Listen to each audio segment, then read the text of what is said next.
இடையில நிறைய பெரிய வார் நடக்குது பாருங்க. என்னை கவனிக்கணும், ஒரு அல்லேலூயா சொல்லுங்க. கிருபையினால் சுதந்திரிக்க வேண்டியதை நம்ம எஃபோர்ட் போட்டு சுதந்திரிக்க ட்ரை பண்ணுவோம் பாருங்க. பிரயாசத்தினால் சுதந்திரிக்க முயற்சி எடுக்கணும்ல. இங்கதான் பிரச்சனை ஆரம்பிக்கிறது. இஸ்மவேல் ஈசாக்கு வளர வளர இஸ்மவேலும் வீட்டுல என்ன செஞ்சுட்டே இருக்கான்னா வளர்ந்துட்டே இருக்காரு. ஒரு பக்கம் ஈசாக்கு வளர்றாரு, இன்னொரு பக்கம் இஸ்மவேல் வளர்றாரு. என்ன நடக்குதுன்னா கொஞ்ச நாள் போனோம்னா இந்த இஸ்மவேல் அந்த ஈசாக்க கிண்டல் பண்ண ஆரம்பிக்கிறார். ஈசாக்கு ஒரு மாதிரி ஏளனமா நடத்துறார். என்ன கவனிக்கணும், ஒரு அல்லேலூயா சொல்லுங்க. ஓகே, ஈசாக்க அப்படி நடத்துறது பார்த்தா இந்த ஆகாருக்கு பிடிக்கல, டிஸ்டர்ப் ஆகுது.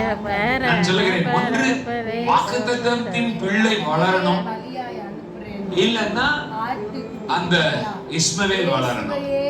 இப்ப இஸ்மவேலும் வாக்குத்தத்தமும் சேர்ந்து ஒர்க்கும் ப்ராமிஸும் சேர்ந்து என்ன செய்ய முடியாதுன்னா டிராவல் பண்ண முடியாது. ஒரு